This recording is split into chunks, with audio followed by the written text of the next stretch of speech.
سیاسی شخصیت عمران خان کی عالمی مدنی مرکز فیضان مدینہ باب المدینہ کراچی حاضری اور نگران شورا سے ملاقات۔ پاکستان کی سیاسی شخصیت عمران خان نے منگل کے روز دعوت اسلامی کے عالمی مدنی مرکز فیضان مدینہ کا دورہ کیا۔ اس دوران انہوں نے دعوت اسلامی کے نگران شورا حاجی عمران اتاری اور مجلس رابطہ کے اراکین سے ملاقات کی۔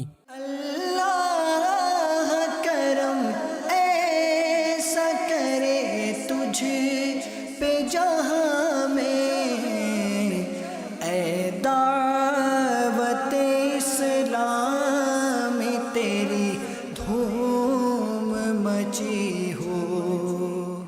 اچھا، اسلام آباد میں کیونکہ رہائش بھی قریب ہے تو G11 میں ہمارا مرکز ہے۔ جی تو ضرور کبھی وقت نکالیں، وہاں پر جمعرات کو اجتماع بھی ہوتے ہیں۔ جو اتنی سانس سے اتنی نیکیاں کما لیں، ماشاءاللہ، بعد میں مرنے کے بعد نیکی کمانے کا موقع نہیں ملتا۔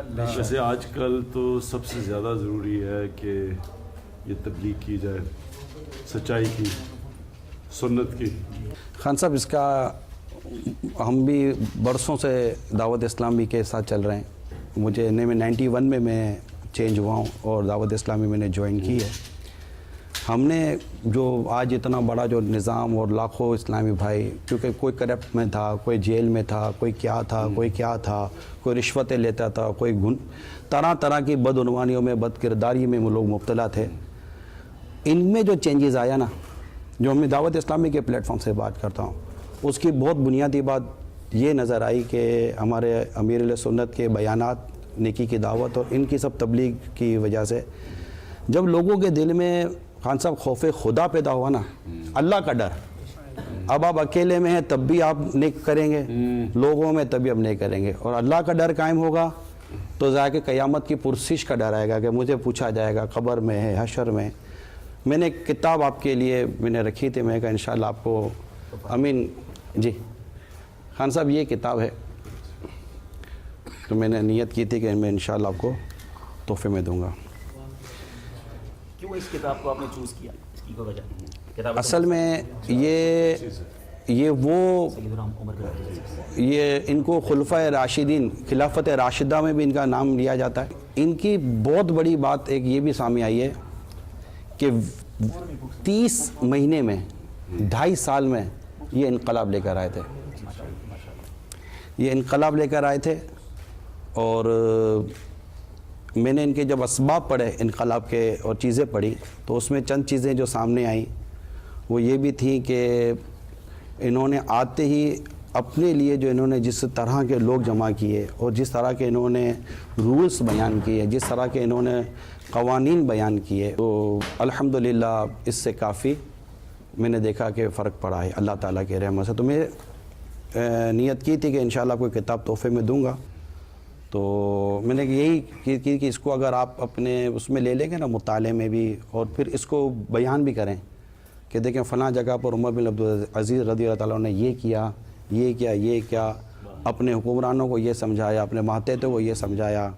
لیڈر کے لیے ایک زبردست نہیں، کامیاب ریاست، کامیاب ادارہ، کامیاب لیڈر بننے کے تمام تر میں سمجھاؤں کہ مدنی پھول قرآن و حدیث اور خلفۂ راشدین کی، خلفۂ اربعہ کی روشنی میں اگر میں دیکھوں اور آقا صلی اللہ علیہ وسلم کی سنت مبارکہ کی روشنی میں دیکھیں تو ان کی سیرت میں، اچھا پھر اسلام کے پہلے مجدد ہیں، اسلام میں کم و بیش 100 یا اس کے آس پاس مجدد آئے ہیں، ان میں یہ اسلام کے پہلے مجتہد آئے ہیں، یہ مجدد تھے۔ ہر صدی کے آخر میں اللہ تعالیٰ ایک مجدد پیدا فرماتا ہے جو دین کے معاملے کو درست کرتا ہے۔ ان کی مشاورت کے تعلق سے کچھ آپ فرمائیں کہ ان کی مشاورت میں کون سے لوگ تھے؟ خوف خدا والے اور علماء، پھر ان کی مجلس کا یہ عالم تھا شاہد بھائی کہ ان کی مجلس میں یہ علماء کو اور دیگر کو بٹھا کر موت کا وعظ سنتے تھے، موت کا وعظ سنتے تھے اور اپنے لوگوں کو سنواتے تھے تاکہ وہ دل میں خوف خدا پیدا ہو۔ کوئی اچھا مسلمان بن گیا تو وہ اچھا شہری بھی بن جائے گا، وہ اچھا انسان بھی بن جائے گا، وہ کرپشن سے بھی۔ حاجی عبداللبیب دل میں خوف خدا ہی نہیں ہے صحیح، تو آدمی کیا کرے گا؟ خان صاحب یہ غیبت کی تباہ کاریاں کتاب، اس کی ہمارے معاشرے کو بہت زیادہ 1800 ایگزامپلز ہیں اس کے اندر، کہاں کہاں ہم جملہ ایسا کہے جاتے ہیں جو غیبت ہو جاتی ہے۔